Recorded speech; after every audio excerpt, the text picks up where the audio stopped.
Hello, my name is Kaitlyn Keena, and I am a student at Feather River College participating in my English 101's symposium for research. My teacher is Dr. Gina Warren, and I chose the topic of assessing environmental impact with artificial turf versus natural grass. And I chose this topic because as I played sports in high school, I hated playing on turf. It was painful, it was hot, and I hated it all around. No part of me liked it. And this isn't an issue that you would really think about if you're not really affected by it directly. And I just thought it would be pretty interesting. And the more I dug into it, the more I realized that turf is deeper than just playing on it, and that it's actually not great for the environment at all, as I will talk about. So, defining the materials, we have natural grass, which is a living ecosystem that is composed of organic blades, complex root systems, and has its own soil biology, and it requires photosynthesis, nitrogen, and constant hydration in order to survive. Whereas with artificial turf, it is a multi-layered synthetic surface system featuring polyethylene for its grass-like fibers and an infill made of crumb rubber to provide stability and bounce. Crumb rubber is recycled tires from like cars, buses, anything that has rubber tires. Crumb rubber is just like ground up, shredded, and it is used as like a base that the fake grass fibers like sprout out of. Not great. My thesis is while artificial turf offers more water conservation for drought-prone areas or places that have significant water restrictions, it, however, has a large contribution to microplastics as they make their way into the environment through the air and soil that the turf sits on, as well as through water runoff. And we jump into impact on the environment. Artificial turf contains hundreds of harmful chemicals like lead, heavy metals, benzene, arsenic, volatile organic compounds or VOCs, PFAs, and phthalates, some of which are cancer-causing or carcinogens, neurotoxins, and or endocrine disruptors. So, if turf contains all of those horrible ingredients, how is that affecting the people playing on it and the ground that it sits on? All of this has to go somewhere as it decomposes, because everything, even though some things take much longer than others, have to decompose at some point or another. A number of chemical components of artificial turf surfaces are soluble in water. When rain and snow fall on synthetic fields, these materials can leach from the surface to contaminate groundwater and soil.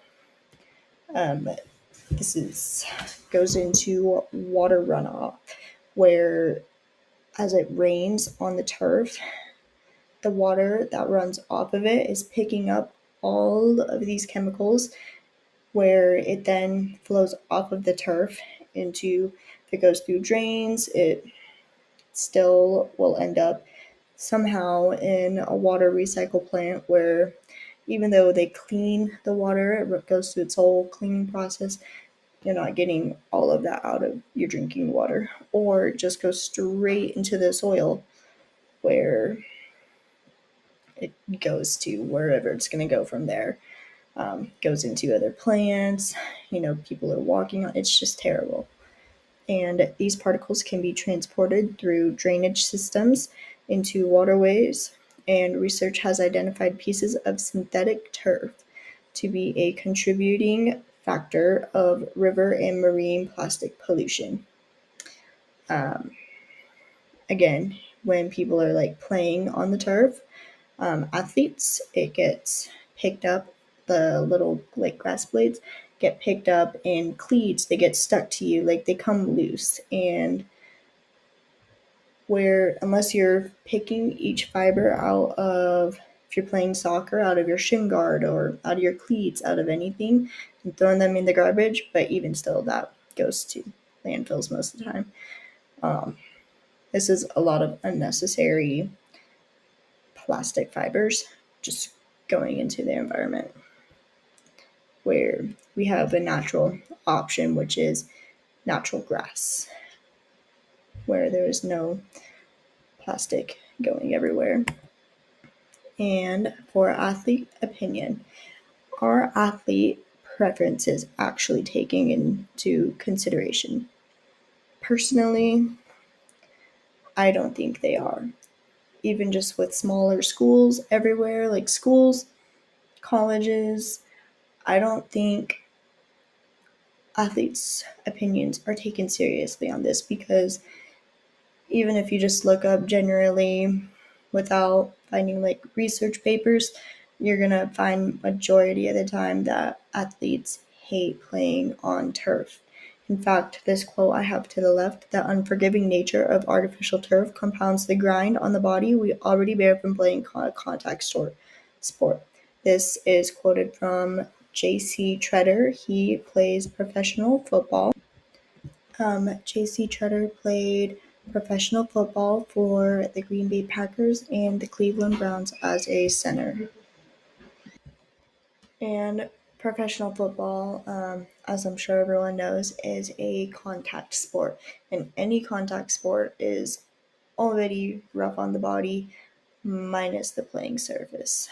And I took it upon myself to ask some peers from high school, um, who also played sports and played on turf, what their opinions on turf was as well. And some of their quotes were: turf gets hot and scratches you up way worse than actual grass, and it does not hurt as bad when you land on grass versus turf.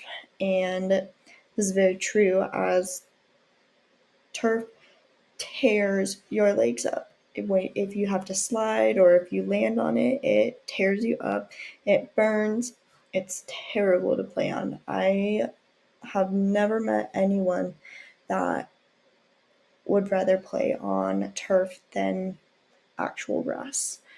And yeah, again, even just looking up as a whole in general, Googling it, I would say 99% of uh, the sources you get, the answers you get, are saying that turf is worse and that it hurts.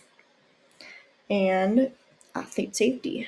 The lack of give can help make sharper movements and even help athletes to run faster, but that also puts you at way higher risk for hyperextension and ACL tears if you move in the wrong way too fast.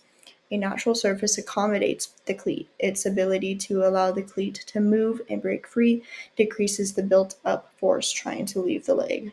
On a turf surface, the cleat can't move as well, so the force has nowhere else to go except back up the leg. Turf, definitely, you gotta give credit where credit is due. Running on turf and being able to come to that quick stop or turn left immediately, you can move way easier and again make sharper movements much easier on turf than you can on actual grass. But like it said, or like it was quoted here, that force, that as you're running, that momentum you're building, once you dig your cleat in to make a sudden movement, all that force, all of that momentum is just going right back up your leg. And it does hurt. While it's greater for the sport, greater for your movement, your agility, it's not great on your bones at all. and the lack of give that is mentioned. Natural grass has, it's kind of squishy if you like sit there and feel grass compared to turf. Grass has give. It's on soil. Soil is soft. I mean, it can be more compacted, but it's not the same as turf where it's sitting on crumb rubber. It's a hard surface. It provides the stability. It's an even playing surface. You don't have random pits or holes, or if it rains a lot where you are, um, like marsh areas in the grass. It's a solid playing surface throughout the entire field, but it is, again, much rougher on your joints it is for natural than it is with natural grass. And some economical factors we have would be one of the driving factors for many schools and sports complexes to choose turf over grass is that they believe that it does not require the same amount of upkeep that a natural grass field does. And while this is like partially true, turf still requires its fair share of routine maintenance. For keeping artificial grass in optimal condition, it must be rinsed with water, have large objects removed daily so that the grass blades don't get bent into like the same position. And and a couple of other things would be, you have to sanitize the field every now and then, where you don't have to do that with natural grass because if bird poops on the field, any wild animals, if people let their dogs run on it and their dog poops and they don't clean it up, you know, that's not naturally decomposing. It's sitting on top, and you can do your best to remove all of it. If you remove all of it, like if a dog owner doesn't pick up the dog's waste, that's just sitting there and that's getting into like all of it, that's seeping down into the crumb rubber, where from there it just sits. So you have to sanitize the field every now and then, and there are, after enough wear and tear, you do eventually have to start adding in like more infill or like the crumb rubber, or to help keep the surface even. So like natural grass where you'd be patching holes, stuff like that. And yes, turf, is still, even with those couple of maintenance things, it is easier to maintain the grass. It is.